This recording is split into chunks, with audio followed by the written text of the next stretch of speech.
영국에서 입국한 경기도 고양의 80대 남성이 이틀 전 심장마비로 갑자기 세상을 떠난 뒤 코로나19 확진 판정을 받은 데 이어 그의 가족들도 잇따라 감염된 것으로 확인됐습니다. 숨진 남성과 함께 입국했던 자녀 부부와 영국에서 먼저 돌아온 그의 부인까지 어제 하루 모두 3명이 추가로 확진 판정을 받았습니다. 보건당국은 전파력이 더욱 강해진 변이 바이러스에 감염된 것은 아닌지 조사하고 있습니다. 결과는 이르면 이번 주 안에 나올 것으로 보입니다.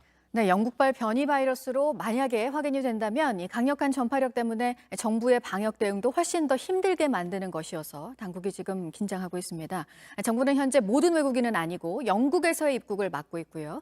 입국 금지 조치가 나오기 전에 영국에서 들어온 사람들에 대해서는 검사를 강화할 예정입니다. 이재승 기자입니다.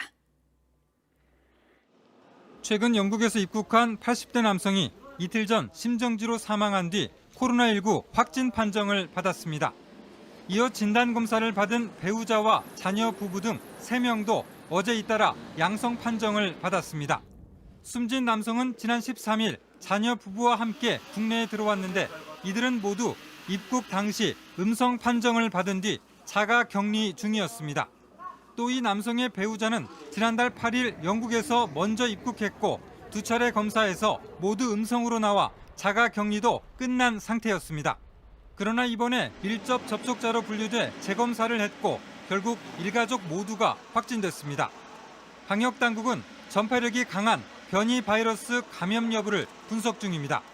빠르면 이번 주 내로 유전체 전장 분석을 통해서 변종 여부가 확인을 할 예정에 있고 가족 중에서 확진자가 이제 발생을 했기 때문에 그 가족에 대해서도 같은 방식으로 당국은 특히 일가족 중 영국에서 가장 먼저 귀국해 자가 격리 기간이 끝난 배우자의 동선과 접촉자를 파악하기 위해 역학조사를 진행하고 있습니다.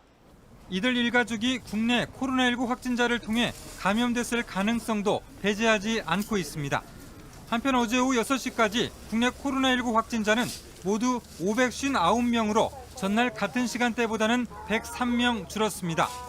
지난 20일부터 26일까지 최근 일주일간 신규 확진자는 하루 평균 1,030명이 발생했습니다. JTBC 이재승입니다. 영국에서 처음 발견된 코로나19 변이 바이러스는 이처럼 우리나라까지 위협하고 있습니다. 이미 유럽 곳곳으로 퍼져나갔고 중동과 북미를 거쳐 일본에도 상륙했습니다. 7명의 변이 바이러스 감염자가 확인된 일본에서는 오늘 0시부터 영국인뿐만 아니라 모든 외국인의 입국이 원칙적으로 금지되고 있습니다. 도쿄 윤서령 특파원이 보도합니다. 일본 정부가 외국인 신규 입국 일시 중단을 긴급 발표한 건 그제 밤 9시였습니다. 변이 바이러스 감염자 2명이 추가로 확인됐기 때문입니다. 이 가운데 1명은 비행기 조종사로 공항 검역을 거치지 않아 집에 있는 가족에게 바이러스를 옮겼습니다. 이로써 일본 국내 변이 바이러스 감염자는 총 7명으로 늘었습니다. 외국인 신규 입국 중단은 새벽 0시부터 시작됐습니다. 일단 내년 1월 말까지지만 감염 상황에 따라선 더 늘어날 수도 있습니다. 152개 국가와 지역이 해당합니다. 다만 한국, 중국 등 11개국에 대해선 경제인의 입국을 허용합니다. 영국에서 시작된 변이 바이러스는 유럽을 휩쓸고 중동, 아시아, 북미 지역으로 번져가고 있습니다.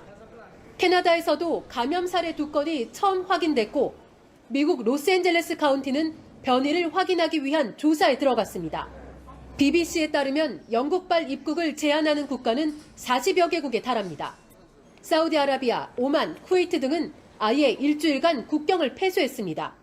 도쿄에서 JTBC 윤서령입니다. 코로나19 3차 대유행의 기세가 좀처럼 꺾이지 않고 있습니다. 계속해서 하루 신규 확진자가 1,000명 안팎을 이어가고 있습니다. 하지만 정부는 사회적 거리 두기 3단계 격상에 여전히 신중한 모습입니다. 병상과 의료진 확보에 어느 정도 숨통이 트인 만큼 현재 확진자 증가세를 감당할 수 있다는 입장입니다. 이에 따라 서울 등 수도권의 거리 두기 2.5단계도 1월 3일까지 추가 연장한 뒤 상황을 지켜보기로 했습니다. 서준석 기자가 보도합니다. 정부는 현재 거리두기 단계를 유지했습니다. 현재 거리두기 체계를 연말연시 특별 방역대책 기간인 1월 3일까지 6일간 연장하기로 하였습니다. 일단 병상과 의료진의 여유가 있다는 판단입니다. 26일 기준 중환자 병상 164개가 준비돼 있습니다. 의료진도 의사 200명 정도 등 모두 980명이 충원됐습니다. 실제 수도권에서 하루 이상 병상을 기다려야 했던 확진자도 96명 수준으로 줄었습니다. 방역당국은 당분간 큰 차질 없이 치료가 가능하다고 보고 있습니다. 현재 환자 발생 수준에 대해서는 방역과 의료 대응 역량을 계속 확충해 대응하고 있어 한계 상황으로 보기 어렵습니다. 신규 확진자 숫자가 1000명대에서 줄어들고 있지 않지만 감염 재생산 지수가 1.07로 낮아져 확진자 감소를 기대한다고 밝혔습니다. 거리 두기 단계는 올리지 않았지만 시민들의 자발적인 방역은 강조했습니다. 함께 모이고 싶은 마음은 이해하지만 지금은 위험한 상황이고 중요한 순간입니다. 그 어떤 작은 모임도 예외가 될 수 없습니다. 거리 두기 격상 여부는 새해 첫 주말 다시 논의될 예정입니다. JTBC 서준석입니다.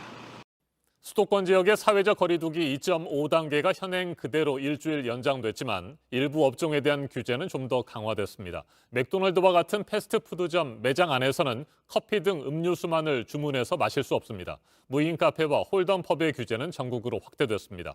전문가들은 정부가 현재의 상황을 여전히 너무 낙관적으로 보고 있다며 우려를 나타내고 있습니다. 강현석 기자가 보도합니다. 패스트푸드점도 커피 등만 주문 시 포장과 배달만 허용한다. 무인 카페 착석 금지와 홀덤펍 집합 금지 수칙을 비수도권에도 적용한다. 정부가 추가로 내놓은 방역 조치입니다. 패스트푸드점의 경우 다른 카페와의 형평성을 고려했고 코로나 사각지대로 여겨진 홀덤펍을 위험하다고 판단한 겁니다.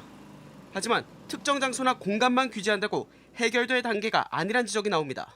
정말 광범위하게 이 전파가 일어나고 있거든요. 특정한 장소나 공간만 계속 추가해서 제한한다고 해서 될 문제가 아니거든요. 그렇기 때문에 3단계를 주장하는 건데 거리두기 3단계로 갈지 말지를 떠나 지금 상황에 맞는 새 기준을 만들어야 한다는 목소리도 나옵니다. 새로 단계를 만들어야죠. 과거 3단계는 조금 셌다면 지금 5단계 너무 루즈하단 말이에요.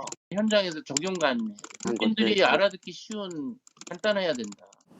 특히 젊은 층과 직장을 다니는 중년층이 전파 고리인 만큼 공격적인 검사가 이루어져야 한다고도 말합니다. 고3하고 대학생이에요. 이 두 개가 핵심 타겟이었거든요. 2주에 한 번 정도만 해서 2번 정도만 하면 싹 잡을 수 있어요. 사업장에다가 지시 내려서 몇 날 며칠까지 보고해. 그럼 당연히 하지. 전문가들은 공통적으로 지나친 낙관론보다는 최악의 시나리오를 대비한 선제적 조치가 필요하다고 입을 모았습니다. JTBC 강혜석입니다. 영국과 미국에 이어서 유럽연합의 회원국들도 일제히 백신 접종을 시작했습니다. 일단 의료진과 고령자들이 우선적으로 백신을 맞습니다.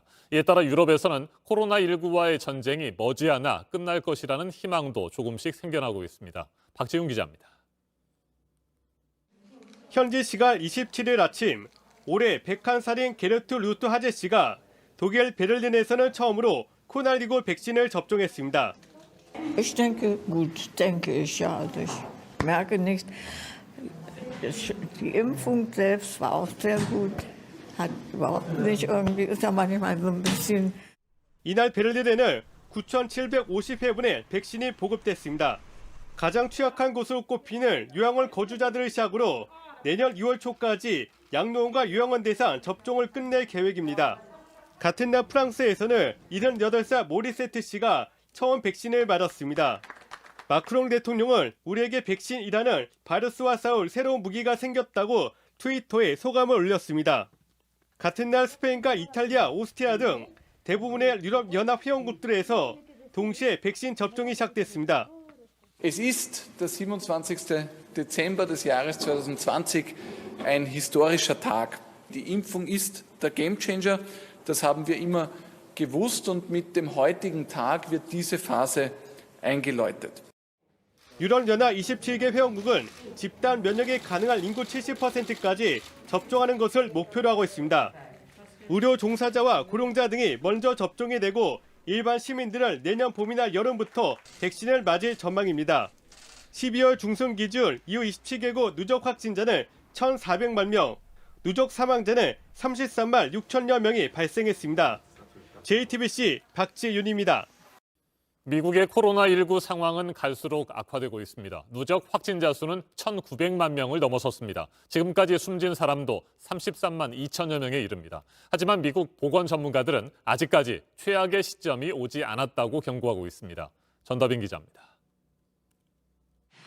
현지 시간 27일 미국의 코로나19 누적 확진자 수는 1,900만 572명을 기록했습니다. 지난 21일 1,800만 명을 넘겼던 감염자 수가 6일 만에 다시 100만 명 증가한 겁니다. 누적 사망자 수는 33만 2,145명이었습니다. CNN 방송은 12월 들어 26일까지 코로나19 사망자가 6만 3천여 명에 이른다고 보도했습니다.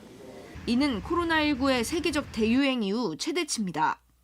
가을철 대유행이 본격화한 11월 전체 사망자의 1.7배에 달하기도 합니다. 하지만 보건 전문가들은 아직 최악의 상황이 닥치지 않았다고 경고합니다.